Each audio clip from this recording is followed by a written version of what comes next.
안요한과 저녁의 안전 빵빵 3월 29일 순서 오늘 시작하도록 하겠습니다. 자, 어디를 보고만 얘기하면 됩니다. 네, 이 가운데 카메라입니다. 제 예. 카메라. 예. 그리고 이쪽에 있는 댓글을 보셔도 좋습니다만, 뭐 댓글을 또 안 보시는 게 또 마음 편할 수도 있습니다. 예. 제가 이 말씀 드린 건요. 예. 오늘 우리 최진 이거 한번 들어주세요. 리더십 연구원 원장. 자, 최진 대통령 리더십 연구원 원장님이십니다. 고려대학교 법대 졸업하고 고려대에서 박사학위 하시고 전 경기대학교 교수님 하시고 그 다음에 세안대 부총장님을 하셨지요. 그리고 이제 지금은 뭐 세안대에서 교수 하시면서 자 보시지만은 대통령 리더십 연구원 원장을 하고 계시는 우리나라에서 대통령 연구에 관한 아주 전문가십니다. 전문가신데 그런데 민주당 성향입니다. 먼저 고백을 하겠습니다. 민주당 성향입니다. 그래서 여러분들께서 이제 댓글로 공개할 수도 있어요. 뭐 감당하실 수 있으시죠? 저 중립입니다. 중립입니까? 네, 좋습니다. 네. 그리고 그 전에 언론 생활 하셨어요. 언론 생활 하셨기 때문에 과거 민주당에 잠시 몸 담았습니다만 몸 담았던 분들 가운데서는 제가 보기에는 가장 합리적인 분들 가운데 한 분이십니다. 저희하고는 좀 사고가 틀릴 수도 있습니다. 저희하고는 사고가 틀릴 수도 있지만은 그러나 사고는 굉장히 합리적인 분이시다. 이렇게 이야기를 하면서 본래 처음부터 참석을 하시려고 했는데 교통사정이 좀 문제가 생겨가지고 세 번째, 네 번째 주제 가지고 이야기하도록 하겠습니다. 자, 제가 어제 통보를 해드렸죠? 네. 예. 주제를요. 예. 근데 먼저 여기 나오시니까 소감이 어떠세요? 예, 저는 이제 방송은 뭐 종편이나 지상파는 좀 했습니다만은 솔직히 1인 방송 유튜브는 네. 처음입니다. 처음이세요? 예. 예. 그래서 지상파나 종편 할 때보다 네. 더 좀 긴장이 됩니다. 그렇습니까? 예. 긴장을 푸시고. 더구나 또 저 조금 전에 과분한 칭찬을 해주셨는데 뭐 시청자 아시다시피 우리 안요한 의원 하면 뭐 인간성 좋고 실력 있고 무엇보다도 또 개혁적인 보수이기 때문에 제가 뭐 다른 거 생각하지 않고 그냥 왔습니다. 네. 그래서 좀 저는요 예. 전화를 들었을 때 안 오시면 어쩔까 참 걱정했어요. 그런데 좀 잘생기셨고 합리적이고 정말 많이 아십니다. 그래서 오늘 좋은 이야기를 부탁을 드리려고 했는데 앞에 30분을 지금 늦게 오셔가지고 뒤에라도 좀 말씀 많이 주시기 바랍니다. 드리겠습니다. 네. 그럼 3번, 4번 주제는 제가 질문 위주로 할게요. 아무래도 말씀을. 그거는 아마 좀 나중에 하시고 지금 하시던 거 하면 어떻습니까? 대통령 성격 부분에 이 앞부분 못했던 부분을 질문해 주시고 지금 어떤 부분을 지금 우리가 이제 김정은 이걸 해야 됩니다. 그 부분을 좀 한번 이걸 하죠. 김정은. 네네. 자 제목이 앞서 말씀드린 것처럼 김정은 목재는 북한 임시정부 등장했다. 자 자유조선 문제. 전 굉장히 심각하게 봤어요. 북한 김정은 우리 김정은이요.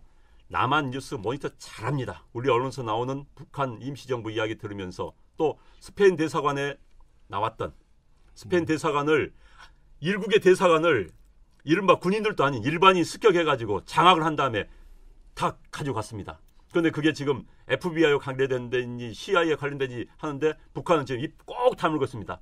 아무 말도 못했어요. 아무 말도. 자, 이 사건 어떻게 보십니까? 저는 이 사건 언론 보니까 아주 옛날에 봤던 영화 두 편이 생각나거든요. 네네. 하나는 좀 기억하실지 모르겠지만 시청자들이 아마 1999년인가 나왔는데 그 주유소 습격 사건. 네, 주유소 습격 사건. 네. 유명한. 재밌게 봤죠. 그거 하나 하고 또 하나는 이제 60년대 많이 봤던 그 제임스 본드, 존 코네리가 주인공했던 007 영화. 007 영화. 그렇죠. 007 영화. 썬더볼 작전 보셨습니까? 저는 007을 좋아해서 다 봤는데 지금 내용은 잘 생각이 안 나요. 근데 007 영화 하면 대사관이 많이 나옵니다. 그렇죠. 그래서 두 가지 영화가 생각이 오버랩이 되면서 이건 정말 영화로도 볼 수 없는 흥미진진한 모든 요소들이 다 갖춰져 있다. 그래서 언론도 그렇게 썼더라고요.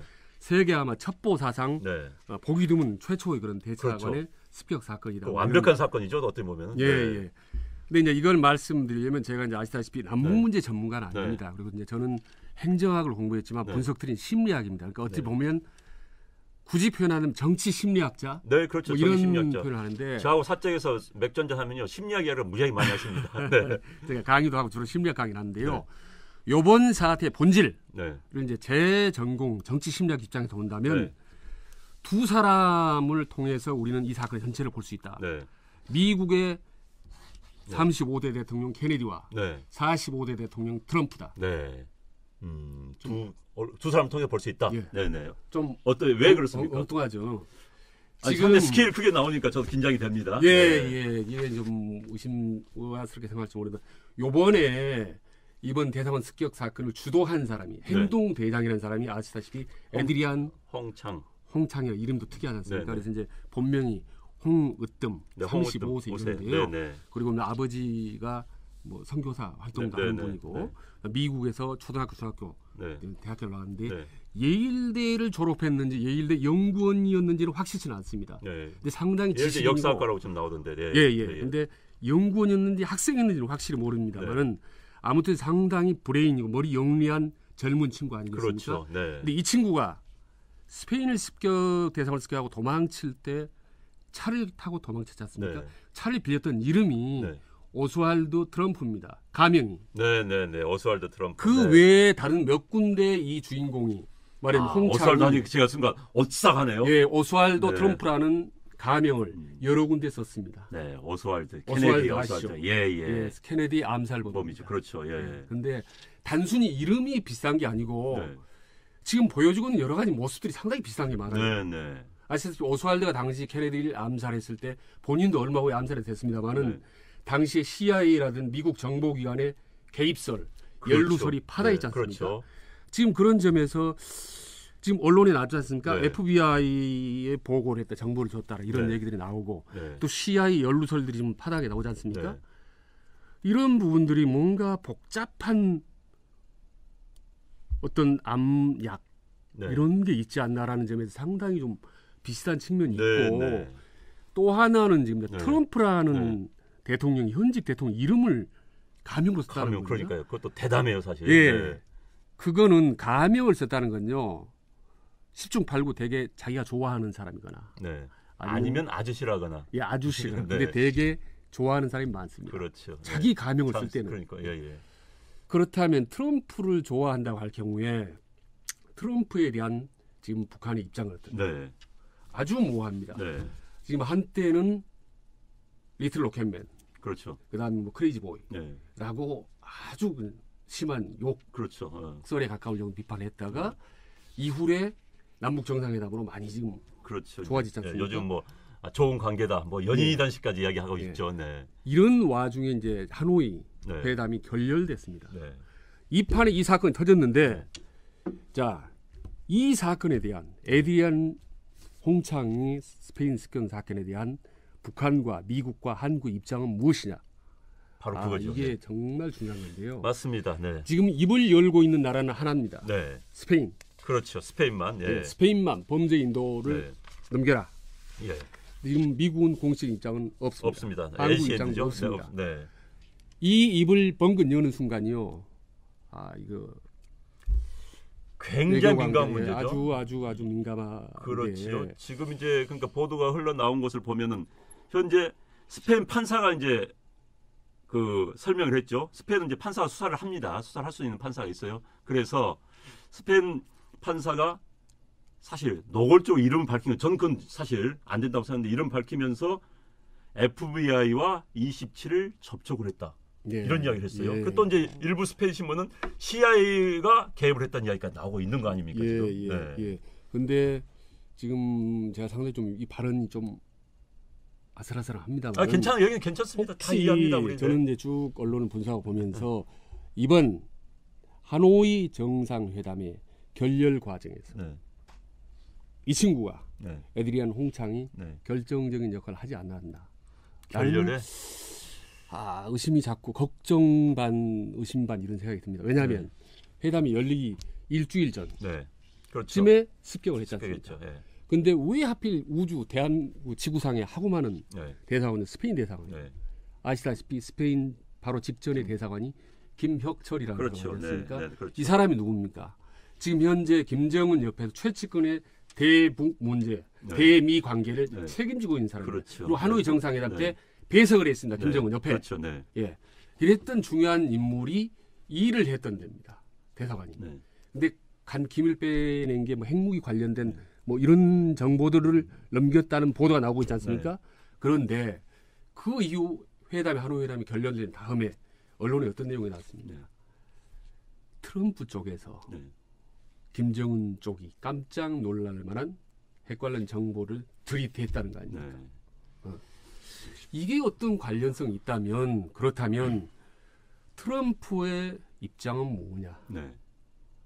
좋게 말하면 치고 빠지는 거, 이를테면 냉탕 온탕 전략이냐? 아니면 도대체 네. 이 이후에 트럼프 그렇다면 네. 이 북한 침묵을 지키고 네. 스페인 내노라 네. 할 때 네. 이후에 트럼프 대통령이 네. 어떤 입장을 취할지 입에서 첫 마디가 뭐라고 나올지에 대해서 이 전체적인 한반도 평화 문제가 흔들릴 거라고 생각할 때 솔직히 저는 많이 걱정됩니다. 저는요. 예. 그래서 이제 어떤 걸 저도 이제 상당히 추정입니다. 예. 스페인 대사관에 핵 관련 정보는 저는 많지는 않다고 봅니다. 기본적으로 그건 국가 기밀일 때 외국 대사관에 보낼 수가 없어요. 그런데 이제 문제는 지금 일부 외신에서 나온 것처럼 그 태영호 전 뭐 공사도 그런 이야기했죠. 스페인 대사관에 보면은 북한의 암호, 그러니까 외국 대사관에 보내는 암호를 하는 장치 또는 그 암호를 해석하는 그런 것을 빼갔다고 한다면은 북한은 뒤집히는 겁니다. 그런 거 아니겠습니까? 북한은 그걸 통해서 그동안 예를 들어서 미국과의 외교를 하려면은 번국에서 주 유엔 대사 뉴욕이었습니다. 거기에 그 암호 통신을 보냅니다. 예. 근데 그것을 이제 미국이 다 캐치를 하고 있는데 해석을 못했어요. 해석을 못했는데 이번에 그걸 다 해석을 해버렸다. 한다면 북한은 뒤집힐 만한 일이죠. 정말 영화 같은 스토리입니다. 김광영님 말씀하신 것처럼. 그래서 저는 그 암호 그게 하나가 있고요. 방금 말한 것처럼 이제 김혁철이라는 사람이 누군가 알기 위해서는 거기 자료가 남아 있을 겁니다. 아마 그 자료 그것을 캐냈을 수도 있는 거고. 게다가 이제 문제는 CIA가 개입되고 FBI가 개입된다고 하는데 CIA의 지금 국장은 지난번에 보면 트럼프하고 생각이 좀 들려요. 북한 비핵화 포기 안 한다, 핵 포기 안 한다 이야기했기 때문에 혹여나 트럼프의 허락이 없는 CIA 단독 공작이었다. 네. 정말 아찔합니다. 네, 이렇게 한다면 이제 트럼프도 할 말이 없는 거죠. CIA가 그걸 가지고 그걸 바탕으로 해서 북한을 도청한 자료를 가지고 딱 내밀었을 때 트럼프가 이렇게 했을 수도 있고 그래서 정말 드라마틱한 사건이 터졌는데 문제는 그 뒤에 한국인들이 포함되어 있고 CIA가 단독을 한 것도 아니고 한국인들이 포함되어 있고 그다음에 지금 그 단체가 이제 노골적으로 이제는 까면서 우리는 북한의 임시정부다 했다는 거예요. 북한 김정은 아무 말도 못하고 있습니다. 게다가 북한 임시정부에 어떻느냐 이른바 김정은의 조카 김한솔을 데리고 있다. 북한은요 유교 사회입니다. 적자 정통을 엄청나게 따진 사회예요. 그러니까 할아버지 다음에 아버지가 그냥 나라 말아먹고 또 이렇게 말하면 그런 나라인데 자 김정은은 적자가 아닙니다. 김정은은 평생 김일성 얼굴 한번 못 봤습니다. 김정은은 아버지 엄마 고영이는 며느리를 인정을 하지 않았어요. 김정일이 김일성이 그렇기 때문에 김정 입장에서 항상 정통성에 휘말려 왔는데 자기보다 적자인 정말 김일성하고 같이 놀았던 김한솔의 아버지 그 아버지의 아들인 김한솔이 지금 미국에 가 있거나 해외 어디 갔으면서 북한 임시정부 수반을 선언했을 때 북한 주민들이 느끼는 거 저 사람이 김일성 자기들 표현한 수령님께서 그렇게 아꼈던 그 사람의 적자다라고 한다면 북한 주민들 태도가 바뀌어질 수 있는 거예요. 저는 이걸 굉장히 주목하고 있습니다. 정말 중요한 부분들을 많이 짚어주셨는데요. 네. 조금 전에 이제 안 의원 말씀한 대로 만약에 미국 FBI나 CIA가 따로 움직였다면 트럼프가 따로 온다면 일종의 미국 내에 친위 쿠데타라고 할 정도로 그렇죠. 많이 심각한 사태 아니겠습니까? 이럴 때 그러니까 오스왈드라는 이야기가 더 재밌어요. 오스왈드가 케네디 대통령 암살했다는 게 FBI가 뒤에 있다. 케네디 대통령이 너무 좌파적인 정책을 쓰니까 뒤에 있다. 그리고 FBI 그 당시 CIA나 FBI가 오스왈드 조정했다는 이야기가 미국 내에서 음모론을 파다했다. 근데 그 오스왈드를 썼다는 거예요 지금. 우리가 너무 많이 앞서 나간 겁니까 이거? 그리고 그때 오스왈드가 암살할 때 그 즈음에 50년대 말부터 아시죠? 메카시 선풍이 불었습니다. 그렇죠. 반구 우익 바람이 세게 거칠게 불었던 거죠. 그래서 그리고 당시에 케네디 대통령이 상당히 개혁적이고 진보적인 대통령에도 불구하고 마치 무슨 빨갱이 앞잡인 것처럼 그렇게 매도하는 또 상당히 우익 그때 분위기가 그랬어요. 극우 인사이들이 좀 많이 있었죠. 네, 그 당시 이제 50년대 미국에서 이제 막 우파적 분위기였는데 60년대 이제 그 시대적 변화입니다. 60년대가 굉장히 자유로운 이제 예. 60년대 말이야 뭐 파리에서 혁명도 일어나고 그랬는데 그래서 네. 저는 그래서 이분들이 저 자유 네 말씀 조선, 계속하십시오. 네. 이 사람들이 상당히 우국충정해서 네. 북한의 어떤 북한의 어떤 인권 문제에 대해서 울분을 토로하고 해서 어떤 대한민국이라든지 우리 평화를 위해서 앞장선 분들이라면 네. 좋겠는데 네. 그게 정도를 지나서 만약 구구적 사고를 갖고 있다면 그게 뜻하지 않게 어떤 또 다른 문제가 생길 수 있다는 이런 개연성도 충분히 진보적 입장에서 생각해 봐야 됩니다. 그렇게 그러니까 저는 진보 입장에서 예, 저는 이제 북한에 대한 압박은 좀 필요하다고 봅니다. 북한 임시정부 생겨가지고 김정은에 계속 압박을 하고 김정은이 손 두 발 두고 나오게 하는 것. 자, 저는 이럴 수도 있다고 봐요. 임시정부 이야기가 나오면은 북한이 미국한테 자, 나 봐줘. 그럼 나 핵 다 내놓을게. 봐줘.라는 압력 수단으로도 될 수 있다. 그런 생각도 좀 듭니다. 예. 네. 그리고 요번에 이제 신문에 나왔지만요. 준비한 네. 무기를 보시죠. 네, 권총 6자루. 네. 그다음에 전투용 칼, 수갑, 테이프, 사다리, 대형 가위 이거 보면요. 간단치 않습니다. 이거는. 그러니까요. 그리고 아마 일부 언론에 나왔습니다. 북한 뭐 특수부대 출신들도 네. 탈북한 다음에 가해됐다는 네. 얘기였고, 그다음에 요번 이제 빼낸 정보가 의외로 큰 건 아닐 수도 있다라고 이제 그렇죠. 말씀드렸는데, 네. 근데 보니까 일부 언론을 보면은 그렇게 나와서 정확히 엄청나게 잠재적 가치가 있는 특정 정보, 이런 정확한 그러니까요. 표현이 있습니다. 네. 그래서 우리가 모르는 외의 아주 메가톡급 자료가 있고, 네. 그게 아직은 나오지 않았지만 네. 우리 밑에서 어떻게 이게 작동을 할지 모르겠고, 네. 제일 더 궁금한 건 정말 마지막에 걱정되고 궁금하고 네. 염려되는 거는 우리 정부가 네. 어떻게 해야 되는 겁니까? 입 다물고 있지 않습니까? 입 아니, 다물고 그러니까 있고요. 앞으로 이제 언젠가는 입장을 표시해야 될까? 이 사람들에 대해서, 그리고 근데 이 이제 그룹에 대해서 어떤 입장을 취할 것인지. 저는요 지금 저도 이 부분은 아직 취재를 못 들었습니다. 취재를 해보겠습니다만은 모 언론을 보니까 우리 정보 관계자라는 표현을 썼어요. 홍창의 한국명이 홍으뜸이다고 이야기했다. 난 이거 아니라고 봅니다. 이래서는 안 돼요. 어떻게 이 본명을 알려줍니까? 북한의 테러의 위험에 노출되잖아요. 정보 관계자가 어떻게 기자들한테 사건에 개입됐던 사람의 이름을 알려줍니까? 그렇다면 이 현 정부가 다 파악을 하고 있다는 거예요. 그렇다면 이거 알려준다는 건 홍으뜸 씨 하면 이제 다 알려지겠죠? 행동 반경이 좁아질 수밖에 없는 겁니다. 이제 노출돼 버렸기 때문에. 그래서 저는 이 정부가 왜 어떤 사유로 어떤 과정을 거쳐서 홍으뜸이라는 이름을 밝혔는지 전 이것도 사실 문제 있다고 봐요. 네. 그래서 예. 이 긍정적인 이제 작용을 또 할 수 있겠죠. 네. 압박을 하고 오히려 네네. 트럼프나 우리나라로 하여금 네. 북한에 대해 압박을 할 수 있는 역으로 그런 사이반 타이반 우리가 유리하게 그걸 활용할 수 있는 네네. 경우도 있겠고, 네네. 다만 이 사람들에 대해서 우리가 상당히 모호해진 네. 북한이 아직 지금 공식 입장이 전혀 없지 않습니까? 그렇죠. 이 부분에 대해서 네. 홍창에 대해서 이 부분에 대해 압박을 하고 나올 경우에 과연 우리가 어떻게 돼야 될 건지, 또 미국 간의 관계를 해야 될 이 부분에 대해서 빨리 입장 정리를 확고히 하지 않으면은 정말 난처하게 빠질 수 있다는 생각이 듭니다. 그렇죠. 이 문제는 상당히 외교적 파장이 큰 문제도 수도 있고요. 아마 10일 문재인 대통령이 트럼프를 만나러 가는데 이 문제도 아마 거론될 수밖에 없을 것 같습니다. 왜 미국에서 지금 관심이 커지고 있습니다. 정말 CIA 아까 FBI 이야기 나오고 뭐 오스왈드 이야기 나오고 트럼프 이야기 나오니까 무슨 진짜 영화예요. 이거 대사관 습격 사건, 주유소 습격 사건이 아니라 대사관 습격 사건 이야기가 나올 정도인데 우리 정부 스탠스 잘 잡아야 됩니다. 여기서 괜히 김정은 옹호할 것도 아니고요. 그래서 아까 마지막 결론을 한 말씀드리면 오스왈드 트럼프 하길래 야 자기도 본인도 오스왈드처럼 암결을 어떻게 하겠다는 트럼프가 생각이나. 아니라 김정은이겠죠. 그러니까요. 김정은 아니 그 본인 이야기합니다. 김씨 세습 왕조를 이 지구상에서 그냥 없애겠다는 거 아닙니까? 자기가 마치 제2의 오스왈드가 되겠다는 생각을 한다면 이거는 정말 저는 걱정됩니다. 이제 지켜봐야 될 것 같습니다. 지금 상황에서. 무력으로 이렇게 할 수 있는 남북 관계 해결될 그런 상황이 아니지 않습니까?